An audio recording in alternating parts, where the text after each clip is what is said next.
So when we install the perfSONAR toolkit from scratch, we have to evaluate a couple of things. First of all, we have to figure out what sort of machine we're going to be installing it on. The perfSONAR project recommends that you use a real piece of hardware, not a virtual machine, to install this. Like the example that we have in front here. This is a server from Supermicro that we're going to use to install the perfSONAR toolkit today. So installing the toolkit can be broken down into a couple of steps. The first step is to download this from the perfSONAR website. And then once we've downloaded the ISO image, we're going to burn it to some removable media. We can either use a CD or we can use a USB key. Once we have those, we can insert this into the server, we can boot that up, and we can start the installation process. So the first step that we're going to do is we're going to visit the perfSONAR website. And this is www.perfsonar.net. And on the main page here, we have a big download button that indicates where we can download this software from.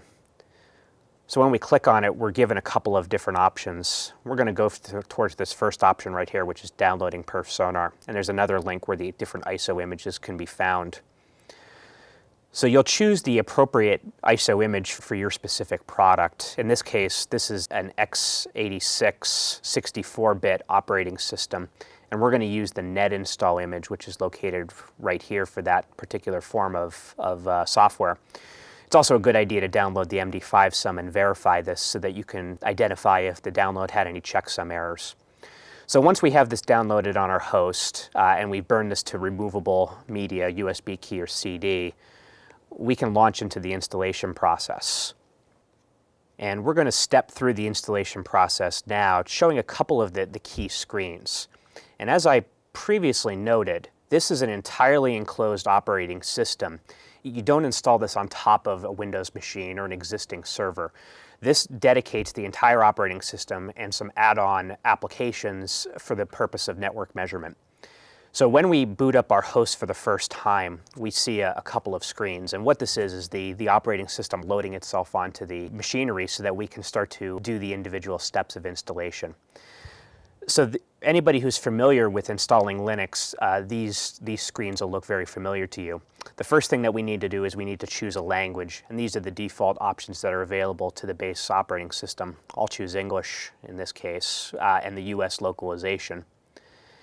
We'll see a couple of screens flash by very quickly because it's doing a lot of automated things, such as unpacking the installation image and starting to download some of the necessary components to do the actual installation process. Depending on your network speed, this may take a couple of minutes.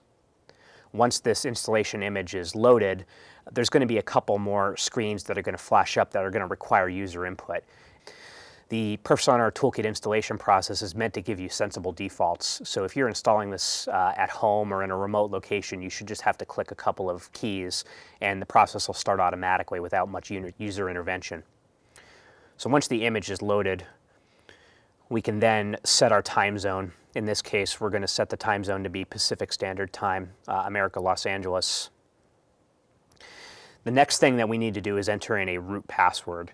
It's important that we want to choose a password that's hard to guess because this is going to be the administrator account for the machine. We'll have the option later on in the configuration process, once the machine is already set up, to make other user accounts. This only establishes the administrative user.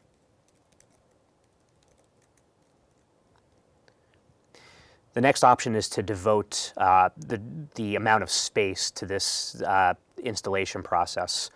And in many cases, we just want to use the entire drive. And in this case, I'm only using a machine that has a single drive available.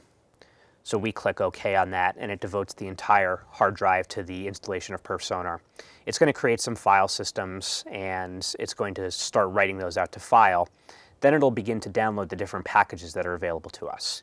We do have the option to select non-standard things at this point, but our recommendation is that you always use the defaults for the toolkit. You can use tools like Yum later on to install additional software that you think that you may need for this server. It'll also evaluate if there's any dependencies or new versions of software from the different repositories that are available.